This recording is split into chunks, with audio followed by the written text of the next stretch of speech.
মেহেরবানি করে এই ক্রেডিটের অসুস্থ রাজনীতি করে আপনারা জুলাইকে ব্যাহত করবেন না। আরো দৃঢ়তার সাথে সিদ্ধান্তগুলো নেওয়া দরকার ছিল, সে জায়গায় আমরা কিছুটা অলসতা এবং ধীরগতি লক্ষ্য করেছি।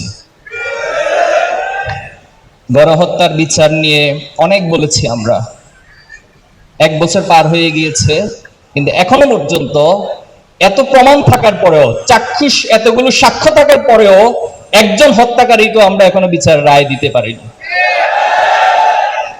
এটাকে আপনি ব্যর্থতা সফলতা কি বলবেন সেটা জানি না, তবে এটাকে আমরা নিরেট একটা অলসতা এবং ধীরগতি বলতেই পারি। আমি শহীদ যারা পরিবার রয়েছেন তাদের প্রতি আশ্বস্ত করছি, আমাদের এই প্রজন্ম ইনশাল্লাহ আপনাদের পাশে দাঁড়াবে। আমাদের জুলাইয়ের বিশ্লেষণ, প্রত্যাশা প্রাপ্তির অনেক কথাই বলা যাবে। একটা জায়গায় এসে খুব কষ্ট ফিল করি, খুব বেদনা ফিল করি যে জুলাই নিয়ে কিছু কিছু ব্যক্তি, কিছু কিছু গোষ্ঠী অসুস্থ ক্রেডিট দাবির একটা অসুস্থ প্রতিযোগিতা লিপ্ত হয়। এগুলো আমাদেরকে খুব ব্যথিত করে। আমরা শুরু থেকে বারবার বলেছি, এই জুলাইতে যতজন শহীদ হয়েছে আমরা প্রত্যেককে আমাদের হৃদয়ে ধারণ করি এবং প্রত্যেকটি পরিবারও আমাদেরকে ধারণ করবে। এই জুলাইয়ের আন্দোলনের শহীদরা কোনো ব্যক্তির, কোনো দলের হতে পারে না।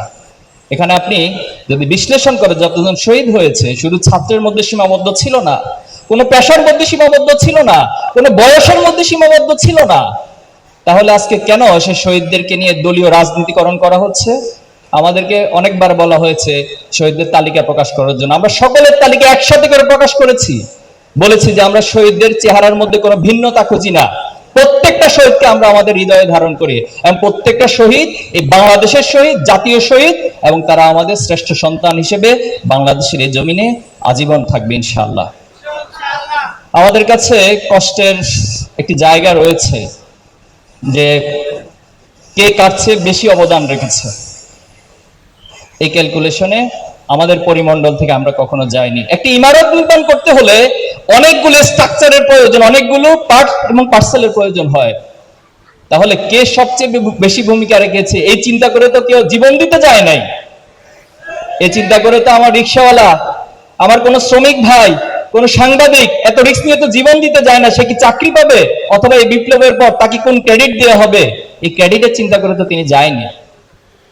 এজন্য সবার কাছে সবিনয় অনুরোধ করতে চাই, মেহেরবানি করে এই ক্রেডিটের অসুস্থ রাজনীতি করে আপনারা জুলাইকে ব্যাহত করবেন না, জুলাইকে ব্যর্থ করে দিবেন না। আসুন আমরা সবাই একে অপরকে সম্মান করি। সম্মানের মালিক আল্লাহ তাআলা। সম্মান আপনি কখনো জোর করে অর্জন করতে পারবেন না।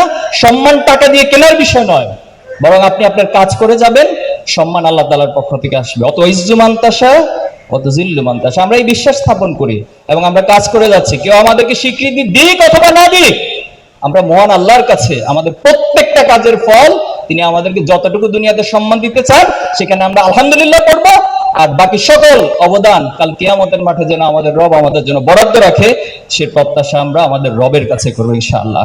সম্মানিত উপস্থিতি, আজকের আয়োজন কেন করা হয়েছে এই প্রশ্নের উত্তর দিয়ে আমি আমার আলোচনা শেষ করছি। আজকের আয়োজন কোনো বিনোদন আয়োজন নয়, এটা কোনো বিনোদন অনুষ্ঠান হচ্ছে না। মেহেরবানি করে কেউ এটাকে বিনোদনের অংশ মনে করবেন না, বরং প্রত্যেকটা রাজনৈতিক আন্দোলনকে, রাজনৈতিক বিপ্লবকে যদি সমাজে স্থায়ীভাবে প্রতিষ্ঠা করতে হয় তাহলে সেখানে সাংস্কৃতিক আন্দোলন, সাংস্কৃতিক বিপ্লব করতে হয়।